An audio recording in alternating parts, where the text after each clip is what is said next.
حضور محدث اعظم ہند علیہ الرحمہ حضرت سیدنا ابو بکر الصدیق رضی اللہ تعالی عنہ کی افضلیت اور اکرمیت کا اعلان کرتے ہوئے ارشاد فرماتے ہیں، مرتبہ حضرت صدیق کا ہے یہ سید، مرتبہ حضرت صدیق کا ہے یہ سید، وہ ہر فضیلت کے ہیں جامع نبوت کے سوا۔ دوستان محترم، آج کے اس خطبہ جمعہ میں حضرت سیدنا ابو بکر الصدیق رضی اللہ تعالیٰ عنہ کے افضل البشر بعد الانبیاء بالتحقیق ہونے کو حضرت مولا پاک رضی اللہ تعالیٰ عنہ کی زبان سے بیان کروں گا۔ اس مسئلے کو بیان کرنا ضروری کیوں ہے؟ حضرت سیدنا عبدالعزیز فرحانوی رحمۃ اللہ تعالی علیہ علم کلام کے بہت بڑے امام گزرے ہیں، علم عقائد کے۔ انہوں نے شرح عقائد کی شرح لکھی ہے النبراس، اس میں حضرت علامہ عبدالعزیز فرحانوی علیہ الرحمہ فرماتے ہیں، یجب علی العلماء الاہتمام بمسألۃ الافضلیہ، علماء پر واجب ہیں کہ وہ ابو بکر صدیق رضی اللہ تعالی عنہ کی افضلیت کا مسئلہ خوب اہتمام سے بیان کریں۔ علماء پر واجب ہیں کہ وہ ابو بکر صدیق رضی اللہ تعالی عنہ کی افضلیت کے مسئلے کو اہتمام کے ساتھ بیان کریں، یوں نہیں کہ بس شان بیان کر کے آپ گزر جائیں کہ حضرت صدیق اکبر کی یہ بھی شان ہے، یہ بھی شان ہے، یہ بھی شان ہے، ان گنت اور کروڑوں شانیں اللہ نے انہیں عطا فرمائی ہیں، مگر سب سے بڑی شان کبھی نہ چھپائیں اور کبھی اس کو بیان کرنے سے اپنی زبان کو گونگا نہ رکھیں۔ علامہ عبدالعزیز فرحانوی علیہ الرحمہ فرماتے ہیں، یجب علی العلماء الاہتمام بمسألۃ الافضلیۃ، کہ صدیق اکبر کی افضلیت کے مسئلے کو خوب صاف ستھرا کر کے، صاف شفاف لفظوں میں، بغیر کسی اگر مگر کے، بغیر کسی تعویل کے، افضلیت صدیق اکبر کے مسئلے کو بیان کرنا یہ علماء اہل سنت پر واجب ہے۔ اور یاد رکھنا کہ سیدنا ابو بکر صدیق رضی اللہ تعالیٰ عنہ کے سب سے افضل ہونے کے مسئلے کو سب سے زیادہ تاکید کے ساتھ، سب سے زیادہ زور دے کر جمعہ کے خطابات میں، مجموع میں، خلوت و جلوت میں، مریدوں کی محفلوں میں سب سے زیادہ تاکید کے ساتھ اس مسئلے کو جس ذات نے بیان کیا ہے وہ مولا علی کی ذات ہے۔ سرکار اعلیٰ حضرت اسی لیے فرماتے ہیں، اولی دافع اہل رفض و خروج، یعنی سب سے پہلے خارجیت اور رافضیت کی جڑیں کاٹنے والی ذات مولا علی کی ذات ہے۔ اولی دافع اہل رفض و خروج، چار میر رکن ملت کے لاکھوں سلام۔ حضرت مولا پاک رضی اللہ تعالیٰ عنہ نے اس کو خصوصیت کے ساتھ بیان کیا۔ حضرت سیدنا مجدد الفسانی شیخ احمد سرہندی رضی اللہ تعالیٰ عنہ ارشاد فرماتے ہیں، افضلیت شیخین بر باقی امت قطعی است، انکار نہ کند مگر جاہل یا متعصب۔ حضرت مجدد الفسانی ارشاد فرماتے ہیں کہ ابو بکر و عمر کا باقی ساری امت سے افضل ہونا یہ کوئی ظنی اور گمانی مسئلہ نہیں ہے، یہ یقینی اور قطعی عقیدہ ہے۔ انکار نہ کنت مگر جاہل یا متعصب، ابو بکر و عمر کے افضل الامت ہونے کا انکار وہی کرے گا جو یا تو جاہل ہیں یا متعصب ہیں۔ اس لیے اب چونکہ اس چیز کو بیان کرنا آپ کی توجہ مجھے چاہیے، چونکہ میں بات بہت اہم بیان کر رہا ہوں، پورے دین کی بنیاد ہے۔ اور آج آپ کو پتا ہو یا نہ ہو مگر میں آپ کو باخبر کر رہا ہوں، سنیت کے نام پر آج کئی ایسے گروپ بن چکے ہیں جو افضلیت سیدنا صدیق اکبر کا انکار کر کے اپنے آپ کو سنی کہتے ہیں۔ یاد رکھنا، جو چاروں خلفاء کو نہ مانے، سرکار اعلیٰ حضرت فرماتے ہیں وہ بھی سنی نہیں۔ جو چاروں میں سے کسی ایک کو نہ مانے وہ بھی سنی نہیں، اور جو چاروں کو ترتیب سے فضیلت نہ مانے وہ بھی سنی نہیں۔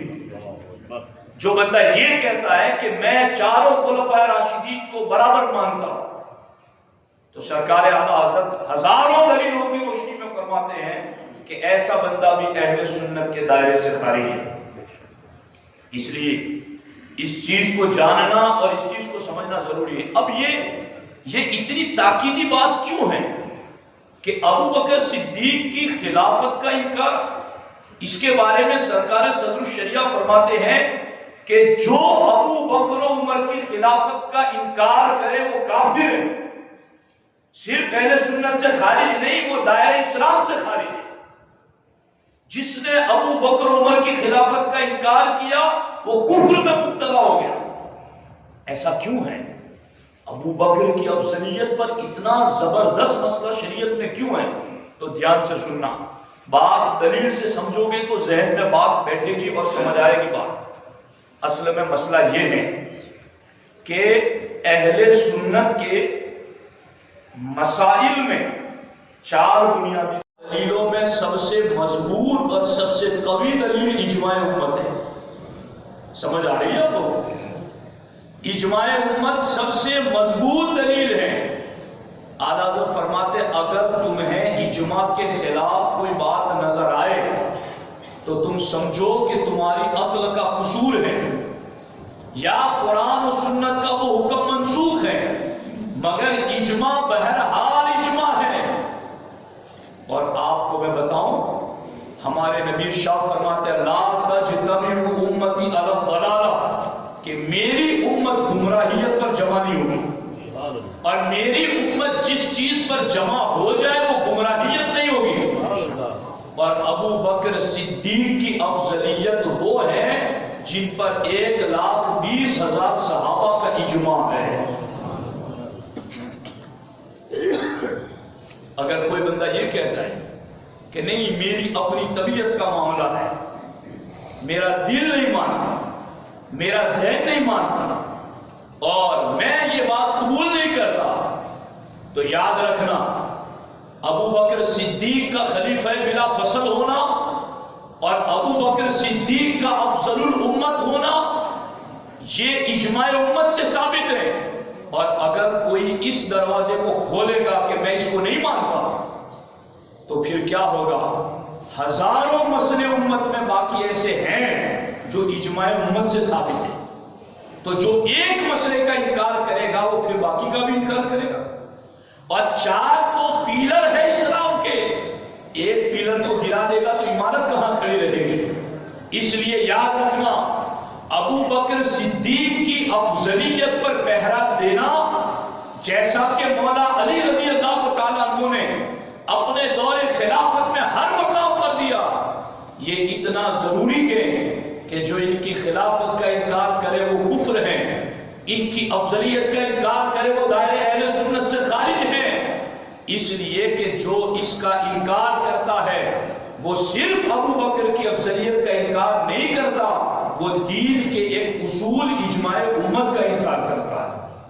اور اس سلسلے میں چونکہ اب وقت تو ایسے ہی ایک بات کرتے کرتے ختم ہو جاتا ہے، اور میری عادت ہے کہ میں بات سمجھاؤں کھول کر کے آپ کو، لیکن اس کے لیے ہم نے خصوصیت کے ساتھ رویوار کو سنی اجتماعی شاباد رکھا ہے، اور انشاءاللہ میں خود اس میں حاضری دوں گا، اور اس میں اسی ٹاپک پر ہم گفتگو کریں گے صراحت کے ساتھ اور وضاحت کے ساتھ۔ ابھی میں آپ کے سامنے حضرت مولا مرتضیٰ رضی اللہ تعالیٰ عنہ کے فرامین پڑھتا ہوں، اور سرکار دو عالم صلی اللہ علیہ وسلم کے فرامین آپ کی خدمت میں پیش کرتا ہوں کہ اس سلسلے میں حضرت مولا مرتضی رضی اللہ تعالیٰ عنہ کیا ارشاد فرماتے ہیں. یہ دیکھیے میرے سامنے حضرت سیدنا صدیق اکبر رضی اللہ تعالیٰ عنہ کا یہ فرمان موجود ہے. حضرت مولا علی رضی اللہ تعالیٰ عنہ ارشاد فرماتے گئے خیر هذه الامت بعد نبیہا ابو بکر الصدیق. مولا علی فرماتے ہیں اس امت میں نبی کے بعد سب سے افضل ذات ابو بکر صدیق کی ذات ہے. اور مولا پاک رضی اللہ تعالیٰ عنہ نے ایک مقام پر یہ بھی ارشاد فرمایا لا اجد احدا فضلني على ابی بکر و عمر الا جلدته حد المفتری. اور یہ مولا علی کا فرمان امام ذہبی کہتے ہیں، امام ذہبی لکھتے ہیں کہ ھذا متواتر عن علی، کہ مولا علی کا یہ فرمان مولا علی سے متواتر ہے. اور متواتر کسے کہتے ہیں؟ متواتر کہتے ہیں کہ اس بات کو اتنے لوگوں نے بیان کیا ہو کہ اتنے لوگوں کا جھوٹ پر اتفاق کرنا محال ہو. جیسے ہم میں سے کئی لوگ ہیں جنہوں نے امریکہ نہیں دیکھا ہے، مگر اتنے لوگ کہتے ہیں کہ امریکہ ایک ملک ہے زمین کے اوپر. تو چونکہ اتنے لوگ کہتے ہیں کہ جن کا جھوٹ پر اتفاق محال ہے، تو اگرچہ ہم نے نہیں دیکھا مگر ہم مانتے ہیں کہ یہ ملک ہے زمین پر. تو اسی طریقے سے متواتر اس خبر اور اس علم کو کہتے ہیں کہ جسے اتنے لوگوں نے بیان کیا ہو کہ اس کا جھوٹ پر اتفاق محال ہو، کہ ایسا ہو ہی نہیں سکتا کہ اتنے لوگ جھوٹ بول رہے ہیں. اب اگر آج کوئی یہ کہیں کہ بھائی امریکہ نام کا کوئی ملک زمین پر نہیں ہے، چونکہ میں نے دیکھا نہیں ہے، تو آپ کہیں گے کہ یہ عقل سے پیدل ہے، چونکہ یہ متواتر کا انکار کر رہا ہے. اور متواتر کا انکار کوئی غیر مسلم بھی نہیں کر سکتا، چونکہ یہ تو عام بات ہے نا کہ اتنے لوگ کہہ دیں کہ جن کا جھوٹ پر اتفاق محال ہو تو عام عقل سلیم بھی اسے تسلیم کرتی ہے. امام ذہبی کہتے ہیں مولا علی کا یہ فرمان متواتر ہے. کیا ترجمہ اس کا؟ مولا علی کہتے ہیں لا اجد احدا فضلني على ابی بکر و عمر الا جلدته حد المفتری. مولا علی کے زمانے میں کچھ ایسے لوگ پیدا ہو گئے کہ جنہوں نے یہودیت کا لبادہ اوڑھ کر، یہودی تھے اسلام کا لبادہ اوڑھ کر اسلام میں عقائد کو ختم کرنا چاہتے تھے. عبداللہ ابن سبا یہودی کے ذریعہ سے، اور انہوں نے آ کر کے لوگوں میں عقیدہ پڑھانا شروع کیا کہ معاذ اللہ رب العالمین پہلا خلافت کا حق تو ابو بکر عمر حضرت مولا علی کا تھا، اور ابو بکر و عمر نے ان کا حق مارا اور غصب کیا. تو آپ کو پتا ہے کہ یہ بات مان لی جائے تو 1,20,000 صحابہ نے معاذ اللہ پہلا فیصلہ ظلم والا کیا. اگر اس بات کو مان لیا جائے کہ ہاں ایسا ہوا تو 1,20,000 سے زیادہ صحابہ نے گویا حضور کے دنیا سے جاتے ہی پہلا فیصلہ غلط کیا. حالانکہ حضور تو یہ فرما کر گئے میرے ایک صحابی کے پیچھے بھی تم چلو گے تو وہ تمہیں جنت تک پہنچا دے گا. تو 1,20,000 سے زیادہ صحابہ کا فیصلہ ہے کہ ابو بکر صدیق خلیفہ ہے اور وہ افضل ہے. اور کوئی یہ وسوسہ بھی نہ رکھے کہ چونکہ انہیں خلافت پہلے ملی اس لیے وہ افضل بنے. نہیں، خلافت ملی اس لیے افضل نہیں بنے، افضل تھے اس لیے پہلی خلافت ملی. اس چیز کو جاننا اور اس چیز کو سمجھنا ضروری ہے. میں اتنی تاکید کے ساتھ یہ مسئلہ اس لیے بیان کر رہا ہوں کہ رافضیت آج اس دروازے سے اہل سنت کو زخمی کرنا چاہتی ہے. چونکہ رافضی اور شیعہ لوگ سارے صحابہ کو 4-5 کو چھوڑ کر کے معاذ اللہ وہ سب کو کافر مانتے ہیں، چونکہ ان کا کہنا ہے کہ پہلا ہی فیصلہ انہوں نے غلط کر دیا. اور ہم تو ہمارے نبی کے اور قرآن کے ان فیصلوں کو مانتے ہیں کہ سارے صحابہ سے اللہ راضی، سارے صحابہ جنتی، سارے صحابہ کے دلوں پر اللہ نے ایمان کی مہر لگا، سارے صحابہ کے دلوں پر اللہ نے کفر کو، فسق کو، گناہ کو دور کر دیا اور ان کے دلوں پر اللہ نے ایمان کی مہر لگا دی. اور اللہ نے فرمایا قیامت تک آنے والے میرے بندو آمنوا کما آمن الناس، اب تمہیں بھی ایمان ویسے لانا ہے جیسے محبوب کے صحابہ ایمان. تو ایک دین کو اٹھانا ہے۔ اس لیے اس مسئلے کو علماء نے اتنی ہی تاکید کے ساتھ بیان کی، اور علامہ عبدالعزیز فراری نے کہا کہ واجب ہے امت کے علماء پر، اور آج میں اپنی سوجھ بوجھ کے مطابق اس بات کو سمجھ رہا ہوں، اور اس بات کو میں ہر جگہ کہتا ہوں کہ یہ بیان مجموع میں نہیں ہوتا، جمعہ کے خطابات میں نہیں ہوتا، اہل سنت کی محفلوں میں اس ٹاپک پر بات کرتے ہوئے لوگ جھجکتے ہیں، پتہ نہیں انہیں کس بات کا خوف ہے۔ جس بات کو مولا علی منبروں پر بیان کریں، ہم مولا علی کے غلاموں سے جمعہ میں کیوں نہ بیان کریں؟ مولا علی کہتے ہیں کہ اگر کسی کو میں نے پا لیا ایسا بندہ کہ جو مجھے یہ کہتا ہے کہ یہ ابو بکر عمر سے افضل ہے، تو مولا علی فرماتے الا جلدہ حد المفتری، میں اس کو چھوڑوں گا نہیں، اس کو 80 کوڑے کی سزا لگاؤں گا۔ چونکہ مولا علی جانتے تھے کہ یہ مجھے افضل کہنے والا یہ میری تعریف نہیں کر رہا ہے، یہ 1,20,000 صحابہ کو ظالم کہہ رہا ہے، یہ 1,20,000 صحابہ کے فیصلے کو رد کر رہا ہے، یہ اجماع امت کی عظیم دلیل کو توڑ رہا ہے۔ اس لیے مولا پاک کی بارگاہ میں ایک بندہ آیا، میں چونکہ دلیلیں میرے سامنے بہت ساری ہیں مگر وقت کی وجہ سے ایک دلیل میں عرض کرتا ہوں۔ حضرت مولا پاک رضی اللہ تعالیٰ عنہ کی بارگاہ میں ایک بندہ آیا اور اس نے کہا یا خیر الناس، اے علی تم تو لوگوں میں سب سے افضل ہو۔ تو مولا علی نے کیا کہا اس کو؟ مولا علی نے کہا تو نے حضور کو دیکھا ہے؟ حضور صلی اللہ علیہ وسلم کو دیکھا ہے؟ اس نے کہا نہیں دیکھا۔